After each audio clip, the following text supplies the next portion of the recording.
اچھا ملک صاحب، پچھلے دنوں نواز شریف صاحب نے بڑی تقریر کی، بڑے حشاش بشاش تھے اور لگ ہی نہیں رہا تھا کہ کہیں سے وہ بیمار ہیں، بڑے تندرست و توانا تھے، اور اسپیچ میں بڑی چیزیں آئی، سوشل میڈیا پہ بھی ایکٹیو تھی، ہر ایک کی زبان پہ زیر بحث تھی، تو اس کے بارے میں آپ کی کیا رائے ہے، کیا کہیں گے آپ؟ دیکھیں جی، جو میاں نواز شریف نے جو تقریر کی ہے، پہلے تو میں اس تقریر کا ان کو نفع اور نقصان بتا دوں کیا ہوا ہے۔ اس تقریر نے نون لیگ کو ختم کر دیا۔ پہلی بات تو یہ کہ میاں نواز شریف صاحب نے اس تقریر میں جو کچھ الفاظ استعمال کیے ہیں، تو اب میری بات آپ نوٹ کر لیجئے گا کہ چند دنوں کے بعد میاں محمد نواز شریف صرف اکیلے رہ جائیں گے، کیونکہ جو نون لیگ کے اندر ہیں وہ ابھی سے تیاریاں شروع کر دی ہیں۔ ان کو پتہ چل چکا ہے کہ اس نے اپنی سیاست کا پیپر پھاڑ دیا۔ سب سے پہلی بات، جس طرح سے میاں محمد نواز شریف صاحب نے یہ کہا ہے کہ میری مخالفت یا میرا مقابلہ ان اداروں سے ہے کہ جو عمران خان صاحب کو لے کے ہیں۔ اب سوچنے کی بات یہ ہے کہ وہ ادارے کون سے ہیں، کن کے اوپر وہ بات کر رہے ہیں۔ عمران خان صاحب کا تو ہمیں تو یہ پتہ ہے کہ ہم نے لوگوں نے ووٹ دیا ہے اور ووٹ پائے ہیں، لیکن انہوں نے جو اداروں کا نام لیا ہے کہ وہ پہلے بہت دفعہ برسر اقتدار آ چکے ہیں، تو شاید کوئی ایسے ادارے ہوں اور اب انہوں نے کہا ہو کہ میاں صاحب ہم اب آپ کو نہیں لے کے آئیں گے، چونکہ آپ اس ملک کے ساتھ سنسیئر نہیں ہیں، لائل نہیں ہیں، لہٰذا اب ہم آپ کی بالکل سپورٹ نہیں کریں گے۔ تو میاں صاحب غصے میں ہیں اور انہوں نے ان اداروں کے ساتھ اپنی جنگ چھیڑ دی ہے۔ تو میں یہ بات کروں گا کہ وہ ادارے جو ہیں وہ انہوں نے جو بات کی ہے وہ پاک فوج کے خلاف کی ہے، اور پاک فوج کے خلاف تو میاں صاحب نے یہاں تک کہہ دیا تھا، انڈیا کے اندر کھڑے ہو کے جو بات کی تھی کہ پاکستانی فوج جو ہے وہ دہشت گردوں کی پشت پناہی کرتی ہے، دہشت گردوں کو سپورٹ کرتی ہے۔ ممبئی اٹیک جو ہوا ہے اس میں پاکستان فوج انوالو ہے، اس نے انڈیا کے اندر کھڑے ہو کے پاکستانی فوج پہ الزام لگایا تھا، اور جس کی وجہ سے پاکستان گرے لسٹ میں چلا گیا تھا۔ یہ میاں صاحب نے پاکستان کے ساتھ نیکی کی تھی، انہوں نے یہ کہا، اور اب اس کے بعد جو آپ ڈاؤن لیگ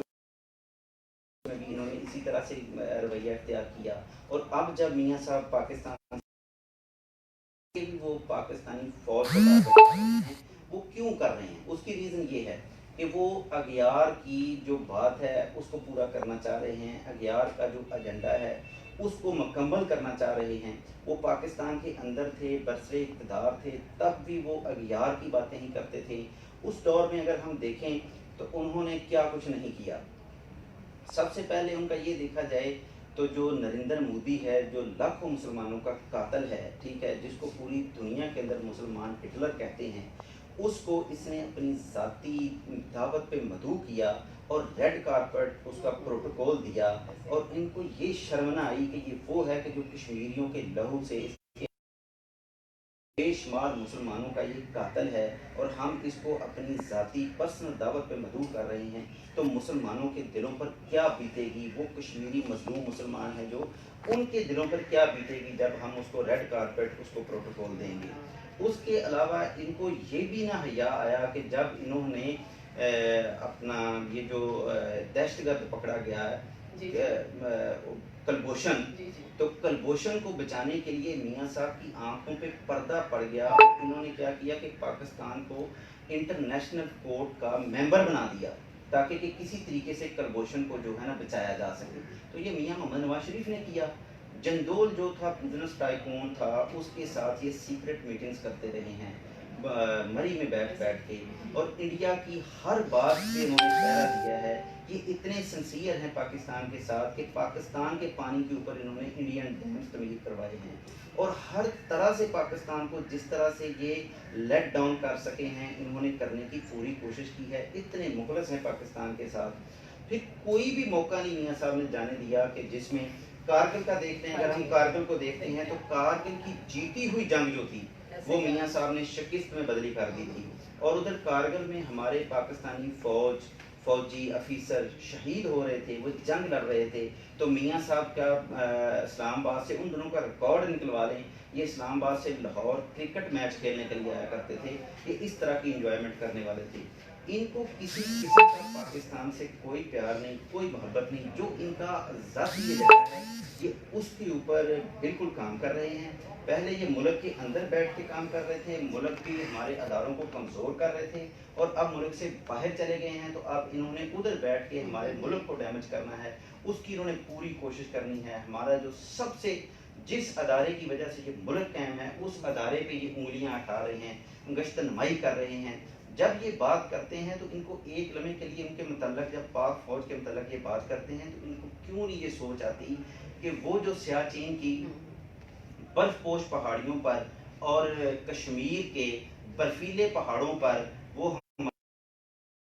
جو بیٹھے ہیں، جو اور اتنی وہاں پہ سردی ہے کہ یہاں پہ سخت گرمی ہو تو وہاں پہ مائنس درجہ حرارت ہوتا ہے، اور وہ وہاں پہ شہادت نوش فرماتے ہیں. اور اس طرح سے ہوتا ہے کہ جو ہمارا فوجی یا افیسر اس جگہ پہ ڈیوٹی ہوتی ہے وہ شہید ہو جائے اگر وہاں پر، تو فوری طور پر اسی جگہ پہ ہمارا دوسرا فوجی یا دوسرا جو افیسر ہے وہ اپوائنٹ ہو جاتا ہے. آج تک وہ سیٹ خالی نہیں چھوڑ رہے ہیں، اور ہم آرام سے مزے سے سکون سے سو رہے ہوتے ہیں، اور اس وقت وہ دشمن کی آنکھ میں آنکھیں ڈال کے دیکھ رہے ہوتے ہیں، اور ہمارا پہرے دار ہوتے ہیں، چوکیدار بن کے وہاں پہ وہ ڈیوٹی دے رہے ہوتے ہیں.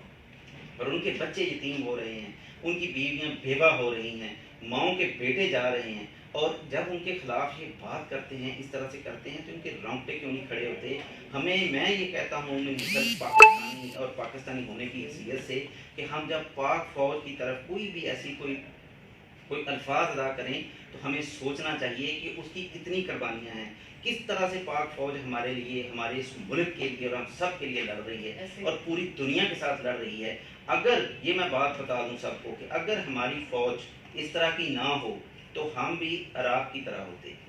ہمیں اللہ کا شکر ادا کرنا چاہیے کہ اللہ تعالیٰ نے ہمیں دنیا کی وہ بہترین فوج دی ہے کہ جس کا مقابلہ پوری دنیا کے اندر نہیں. ہم بھی عراق ہوتے. اگر پاکستانی فوج ہمارے پاس نہ ہوتی تو ہمارا حشر بھی شام کی طرح ہوتا، شام اور لبنان کی طرح ہم ہوتے. یہ پاک فوج ہے، اللہ تعالیٰ اس کو سلامت رکھے اور قائم دائم رکھے. اور اس طرح کے جو میر جعفر ہیں اللہ تعالیٰ ہماری ان سے جان چھڑوائے، اور اللہ کے فضل و کرم سے پوری قوم کو اویئرنیس ہے. پوری قوم میاں صاحب کی کسی بات نہیں آنے والی. جو میاں صاحب نے باتیں کی ہیں وہ انہوں نے پروو کر دیا ہے کہ الطاف سینڈ 2 تیار ہو چکا ہے. لیکن یہ یاد رکھیں میاں صاحب، جو الطاف سینڈ 1 تھا نا، جو اس کا انجام ہے آپ کا اس سے بدتر ہوگا، اچھا نہیں ہو سکتا. الطاف سینڈ 2 بن کے غیروں کی جو بات آپ کر رہے ہیں، اغیار کی جھولی میں بیٹھ کے آپ اس طرح کی تقریریں کر رہے ہیں، اس سے اللہ کے فضل سے پاکستان کو کوئی فرق نہیں پڑنے والا. اچھا ہو چکا ہے کہ آپ ایکسپوز ہو چکے ہیں. آپ نے سب سے پہلے تو یہ فراڈ کیا ادھر، جب پاکستان کے اندر تھے تو آپ نے کس طرح سے بہانے کیے، کس طرح سے آپ نے وہ میڈیکل کا عملہ جو تھا وہ ان کو اور وہ سارا خریدا، اور جس طرح سے آپ نے اپنی رپورٹیں بنوائیں اور جعلی رپورٹس بنوا کر آپ نے عدالت سے ٹائم لیا، اور آپ 4 ہفتے کے ٹائم لے کے گئے ہیں یہاں سے جھوٹ بول کر، اور ادھر جا کے آپ انجوائمنٹ کر رہے ہیں. اور آپ نے ابھی تک شو کیا ہوا ہے کہ میں بہت شدید بیمار تھا. اس سے پہلے جب بات ہو رہی تھی تو نون لیگ والے کہہ رہے تھے کہ جناب میاں صاحب تو واپس نہیں آ سکتے جب تک ان کی صحت ٹھیک نہیں ہوتی. لیکن جب آپ نے اسپیچ کی ہے، تقریر کی ہے، تو اس سے پروو ہو چکا ہے، اس سے ثبوت مل چکا ہے کہ آپ پاکستان میں جاتے وقت بھی فراڈ کر کے گئے ہیں. اور اسی طرح سے آپ نے فراڈ کیا ہے کہ آپ فراڈ کر کے پاکستان سے باہر چلے گئے ہیں. اور جناب محترم آصف زرداری صاحب ہے، جب ان کی طرف قانون کا ہاتھ بڑھتا ہے تو وہ فوری طور پہ وینٹیلیٹر پہ چلے جاتے ہیں. لیکن یہ کب تک چلے گا؟ یہ بالکل نہیں چلے گا. ایک بات میں یہاں پہ اب میں ضرور آپ لوگوں کو بتانا چاہتا ہوں، میری بات عمران خان نے جو قوم سے وعدہ کیا اللہ کے فضل سے پورا کیا. سب سے پہلے قوم کو عمران خان نے یہ خوشخبری دی کہ میں ورلڈ کپ جیتوں گا، اور اللہ کے فضل سے عمران خان ورلڈ کپ جیت کے آئے.